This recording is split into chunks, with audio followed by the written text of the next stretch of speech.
તો આજે મિત્રો આપણે ત્રિકોણ ગણવા માટેની શોર્ટકટ રીત શીખવાની છે।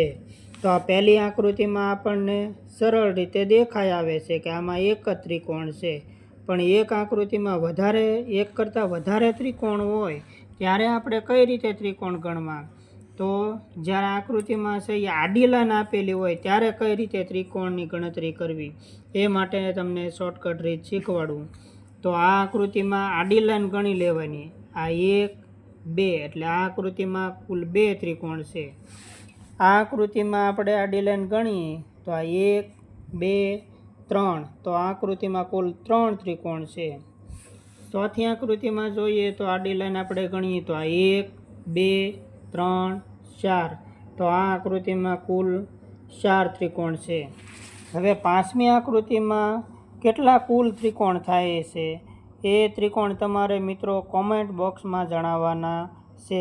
અને આવી ત્રિકોણ ગણવા માટેની શોર્ટકટ રીત શીખવા માટે તમારે અમારી ચેનલ જો ગમી હોય તો આ ચેનલને લાઈક શેર અને સબસ્ક્રાઈબ કરો।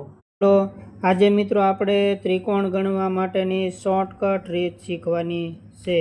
તો આ પહેલી આકૃતિમાં આપણને સરળ રીતે દેખાઈ આવે છે કે આમાં એક જ ત્રિકોણ છે, પણ એક આકૃતિમાં એક કરતાં વધારે ત્રિકોણ હોય ત્યારે આપણે કઈ રીતે ત્રિકોણ ગણવા?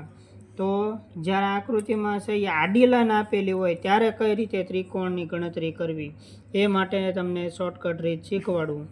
તો આ આકૃતિમાં આડી લાઈન ગણી લેવાની, આ 1 2 એટલે આ આકૃતિમાં કુલ 2 ત્રિકોણ છે।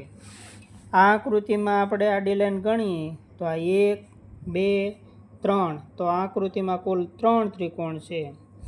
ચોથી આકૃતિમાં જોઈએ તો આડી લાઈન આપણે ગણીએ તો આ 1 2 3 4, તો આ આકૃતિમાં કુલ 4 ત્રિકોણ છે। હવે પાંચમી આકૃતિમાં કેટલા કુલ ત્રિકોણ થાય છે એ ત્રિકોણ તમારે મિત્રો કોમેન્ટ બોક્સમાં જણાવવાના છે। અને આવી ત્રિકોણ ગણવા માટેની શોર્ટકટ રીત શીખવા માટે તમારે અમારી ચેનલ જો ગમી હોય તો આ ચેનલને લાઈક શેર અને સબસ્ક્રાઈબ કરો।